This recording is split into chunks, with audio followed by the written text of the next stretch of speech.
जय श्री सीताराम। श्री राम जय जय राम।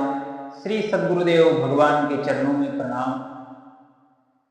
नाम महिमा में पहला सूत्र चल रहा है, बंदव नाम राम रघुवर को, हेतु कृष्णानुभानु हिमतर को।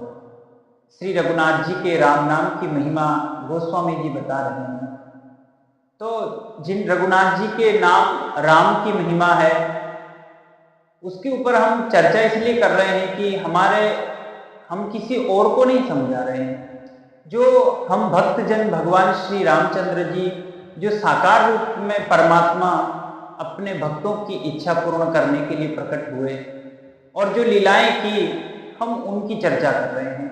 और क्योंकि अब संत जनों के प्रति भक्तों का भाव होता है और उन्हीं संतों के बीच में ज्ञान के अंधे भी होते हैं, क्योंकि असली नोटों के बीच में नकली चलते हैं और नकली ज्यादा चलते हैं, और खासकर इस मार्ग में तो और ज्यादा ही चलते हैं। तो सावधान रहने की आवश्यकता इसलिए है कि उनके तर्क ऐसे हैं। भक्त तर्क नहीं करता, भक्त वाद विवाद नहीं करता, परंतु ऐसे भोले भक्तों को जो मार्ग भटका देते हैं लोग, तो उनके लिए ये बोलना आवश्यक होता है कि वो ज्ञान के अंधे हैं। अभी उनको पूर्ण ज्ञान नहीं हुआ, अभी उन्होंने रट लिया। कोई अहम ब्रह्मास्मि रट रहा है, कोई शिवोहम रट रहा है। ये रटने वाली बातें नहीं है, ये समझने वाली बात। ये बात सत्य है, शिवोहम अहम ब्रह्मास्मि, ये सब कुछ तत्वमसि, ये सब कुछ हमारे लिए तो है, लेकिन वास्तविक तो हो। तुम रट रहे हो, तुम्हें अनुभव नहीं है शिवोहम का, अहम ब्रह्मास्मि का, तत्वमसि का, ब्रह्म का तुम्हें अनुभव नहीं है। बस तुम रटे जा रहे हो, अहम ब्रह्मास्मि अहम ब्रह्मास्मि। तुम्हारे जैसे न जाने कितने, और तुम तो रट रहे हो। जो वास्तव में ज्ञानी हुए हैं, वाल्मीकि जी, वशिष्ठ जी, विश्वामित्र जी, ऐसी ज्ञानियों ने भगवान श्री रामचंद्र जी को पूर्ण ब्रह्म, परमात्मा, पर ब्रह्म कहा है। तुम उनसे बढ़कर ज्ञानी नहीं हो सकते। धरा पर जब भी असुरों का आतंक बढ़ा है, इन ब्रह्म ऋषियों ने क्यों नहीं अवतार ले लिया? क्यों इन ब्रह्म ऋषियों ने अपना एक और शरीर रचकर भगवान की तरह कार्य क्यों नहीं कर लिया? क्यों उस पर ब्रह्म को पुकारा? लोग कहते हैं कि, और ये ऐसे ज्ञानी कहते हैं कि सृष्टि रचने वाला परमात्मा तो कोई और है, क्योंकि ये तो दशरथ जी के घर प्रकट हुए, इनके पहले भी सृष्टि थी। तो इनके पहले जिन्होंने सृष्टि रची है ना, उनका नाम ब्रह्मा जी है। और जब इस सृष्टि पे उत्पात मचता है तो ब्रह्मा जी सहित उस परमात्मा की अनुनय विनय करते हैं, और फिर वह परमात्मा अवतार लेता है। इस सृष्टि की बात नहीं, न जाने कितनी सृष्टियां उस परमात्मा के अंतर्गत ऐसे घूम रही हैं, जैसे आपने कभी धूप में धूल के कण उड़ते देखे हो, जिनकी कोई गिनती नहीं कर सकता। तो उन सगुण परमात्मा की लीला को देखकर तो ब्रह्मा जी भी कभी कभी चकित और आश्चर्यचकित और भ्रमित भी हो जाते हैं। तो दोष तुम्हारा नहीं, फिर भी सावधान करने के लिए ऐसा बोल रहे हैं कि जो ब्रह्म के जो रूप स्वरूप है, निर्गुण निराकार, निर्गुण साकार और सगुण साकार। निर्गुण निराकार में वह प्रकाशमय अनुभव है, और निर्गुण साकार में वह प्रकृति रूप है, जिसमें पर्वत, नदियां, मैदान, जीव जंतु अनेकानेक जो प्रकट में दिखाई दे रहा है। लेकिन जिनका कोई एक आकार नहीं, बहुत सारे आकार है, तो वह निर्गुण साकार है। और फिर सगुण साकार, अर्थात जो हमारे जैसा दिखता हो, जिसके दो हाथ दो पैर, जो हमारे जैसे बोलता उठता बैठता चलता हो, जो हमारे बीच रहकर हमें उस मार्ग की ओर अग्रसर करता हो, भक्तों की इच्छाएं पूर्ण करता हो। ये भक्त की बात है, दबाव की बात नहीं। दबाव में कोई परमात्मा को, जो परम स्वतंत्र है, निरंकुश है, उस पर कोई अंकुश लगा सकता है? केवल वो प्रेम के ही वश में होता है।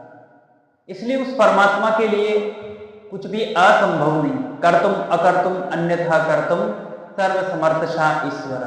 वह ईश्वर सब कुछ कर सकता है, जो तुम सोच नहीं सकते वो भी कर सकता है, और तुम अब सोच भी क्या सकते हो।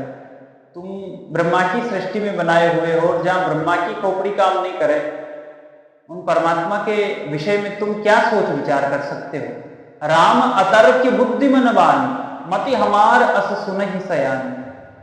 भगवान शंकर कहते हैं कि हे भवानी, राम जी बुद्धि और मन से अतर्क्य हैं, वो तर्क वितर्क से बहुत दूर है, वहां तर्क वितर्क से काम नहीं चलेगा। तो इस बात को भक्त लोग अंदर धारण कर लें कि जो निर्गुण निराकार की महिमा है वह निर्गुण साकार की महिमा है, और जो सगुण साकार की महिमा, तीनों एक ही परमात्मा की महिमा। वह परमात्मा अपना ही विभाजन 3 कर ले, 10 कर ले, 100 कर ले, करोड़ कर ले, वो परमात्मा अपना ही विभाजन कर सकता है। लेकिन परमात्मा फिर भी परमात्मा ही रहेगा। समुद्र से चाहे कितना जल उठा लिया जाए और कितनी नदियां उसमें जाकर गिरती है, लेकिन वो कभी भी विचलित नहीं होता, उथल पुथल नहीं होता। ऐसे परमात्मा में बहुत सारी सृष्टियां उत्पन्न होती और विलीन हो जाती, उससे उनको कोई फर्क नहीं पड़ता, कोई अंतर नहीं पड़ता कि वो इतना विभाजन हो गया तो उसकी शक्ति में कोई ह्रास हुआ, कुछ नहीं हुआ। वो कर्तुम अकर्तुम। इसलिए भक्त के हृदय में, और वैसे जो भक्त वास्तव में अपने गुरु के दिए हुए मार्ग पर चल रहे हैं, और जो जिन्होंने भक्ति स्वीकार की है, जिन्होंने दासता, जिन्होंने शरणागति स्वीकार की है, उनके लिए तर्क वितर्क विवाद सब कुछ बेकार की बात है। ये सब शब्दों के ज्ञानियों की बात है, जो शब्दों के ज्ञान को लेकर अपने सिर पर चढ़ा लिया और उनको ढो रहे हैं। और जब भी किसी रैदास, कबीरदास ऐसे जो दिग्गज हैं, इनके सामने जब भी जाते हैं तो सब धूल दूषित हो जाता है। नाम, उन रघुनाथ जी का नाम राम। तो आज बात समझ में आ गई कि हमारे जो रघुनाथ जी है वह निर्गुण निराकार भी है और सगुण साकार भी है। वह दोनों ही है, उनमें कोई भेद नहीं। वो भक्त के लिए सगुण साकार हो जाते हैं और ज्ञानी के लिए निर्गुण निराकार हो जाते हैं। तो वह परमात्मा श्री रामचंद्र जी, जिनका नाम राम। अब बंदो नाम राम रघुवर को, हेतु कृशान भाम हिम कर को, जो सूर्य, अग्नि और चंद्रमा का कारक है। रकार, आकार और मकार, ये तीनों सूर्य, अग्नि और चंद्रमा के कारक हैं। अर्थात इनके जैसा कार्य हमारे शरीर, मन, अंतकरण में करते हैं। हमारा जो नाभि का जो बीज अक्षर है वह रम है। तो जब हम राम राम राम राम जाप करते हैं तो वह जो नाभि के अंदर जो प्राण वायु है, जो प्राण है, वह प्राण उससे संयुक्त होने लगते हैं। और कुंडली जागरण में तो एक खतरा होता है, क्योंकि उसमें अगर गलती से जरा कुंडलिनी उल्टी दिशा में अगर चली गई, उसका मुंह उल्टी दिशा में हो गया, तो साधक का पतन, साधक विक्षिप्त हो सकता है। लेकिन आप मंत्र के साथ, नाम के साथ अगर भगवान का जप कर रहे हो तो कुंडली जागरण तो होगी, लेकिन उसमें खतरा टल जाएगा। क्या खतरा टलेगा कि परमात्मा का जो अक्षर ब्रह्म है, जो शब्द ब्रह्म है, वह आपके साथ खड़ा है। वह कुंडलिनी को उल्टी दिशा में जाने ही नहीं देगा, वो उसी दिशा में ले जाएगा जिस दिशा में उसे जाना चाहिए। उसे परमात्मा की कृपा कहो, प्रसाद कहो, वह बहुत सुलभता से उसे ऊपर की ओर उठा सकता है। और नाभि में जो चक्र है, अग्नि बीज है, वहां सूर्य का प्रकाश भी है, प्राण भी है। तो वहीं से प्रारंभ होकर, क्योंकि उससे नीचे के जो चक्र हैं वो सब भौतिकता के हैं, फिर वहां से ऊपर उठा जाता है, फिर उसी के बाद दिव्यता शुरू होती है। नाभि के ऊपर के बाद ही दिव्यता शुरू होती है। यद्यपि मूल आधार तो, कुंडलिनी का आधार तो मूलाधार में है, मूल के पास में है। और राम नाम जो अक्षर है, जो शब्द ब्रह्म है, वह आपके समस्त चक्रों को जागृत कर सकता है। इसलिए बोल रहा हूं क्योंकि जो जाप करेगा उसी की होगी, मेरे कहने मात्र से तो जागृत नहीं हो जाएगी। आप चाहे तो राम नाम से ही कुंडलिनी जागरण कर सकते हैं, सिद्धियां प्राप्त कर सकते हैं और भगवत प्राप्ति भी कर सकते हैं। जिसका जैसा लक्ष्य होता है परमात्मा उसे वैसे ही उपलब्धि दे देते हैं। और किस किस प्रकार से राम नाम का जप किया जाता है हम उसके ऊपर भी चर्चा करेंगे। तो आज जो दूसरा सूत्र था कि रवि, अग्नि और चंद्र, इन तीनों का कारक भी राम नाम है। और एक और बात समझ लेनी है कि जब आप राम नाम का जाप कर रहे हैं तो सूर्य संबंधित, अग्नि संबंधित और चंद्र संबंधित कोई भी समस्या आपको है वह शांत होने लग जाती है। राम नाम की ऐसी महिमा है, क्योंकि अक्षर ब्रह्म है और नाम जप के साथ आपके जो ग्रह हैं वो आपके अनुकूल हो जाते हैं। अब मैं आपको ये नहीं कह सकता कि आपके जीवन में आने वाली मुसीबतें नहीं आएगी, ऐसा नहीं। सबके जीवन में मुसीबतें, आपदाएं, संकट आते हैं, परंतु जो ग्रह आपका पूर्ण पतन करने वाले थे वो आपका पतन नहीं कर पाएंगे। जहां पर आपका पैर कटना था वहां केवल एक खरोच से काम चल जाएगा। ये परमात्मा का विशेष अनुग्रह होता है।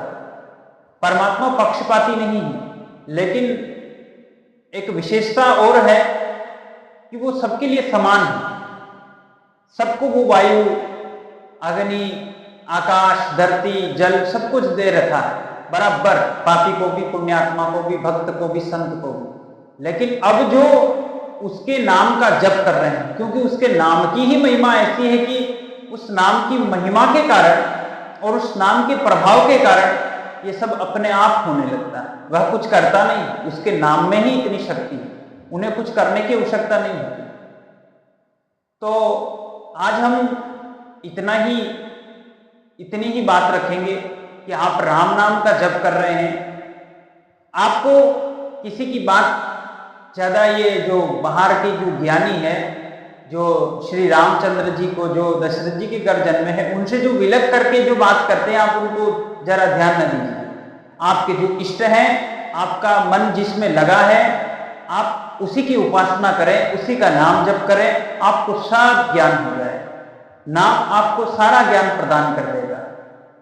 रकार, मकार और अकार, रकार, अकार, मकार, ये राम नाम की जो तीन है, ये तीन चरण आपके समस्त पापों को जलाएंगे, आपकी जो सारी जलन है अंदर उनको जलाएंगे और आपको शांति और शीतलता प्रदान करेंगे। सूर्य, अग्नि, ये दोनों मिलकर पापों को जलाएंगे और चंद्रमा का कारक मकार आपको शांति और शीतलता प्रदान करेगा, सौम्यता प्रदान करेगा, रामत्व प्रदान करेगा।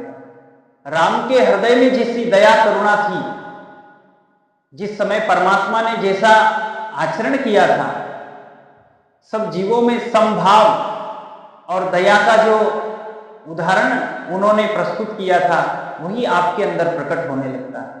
और आप जब जिसका ध्यान कर रहे हैं, जिसका नाम जप कर रहे हैं, उसका गुण तो आपके अंदर आना ही है।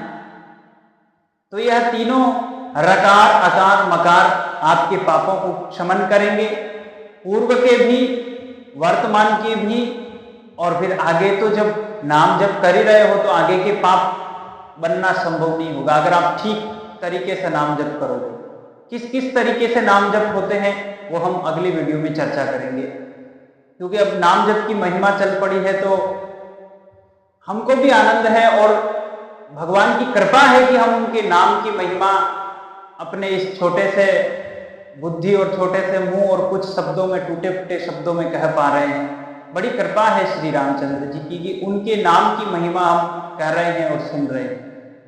बड़ी कृपा है उनकी, और उनके नाम की दिव्यता अनुभव करने के लिए भी उनकी कृपा चाहिए, और वो जपने से आएगी। तो आगे हम चर्चा करेंगे कि किस किस प्रकार से राम नाम जप किया जाता है। आज इतना ही।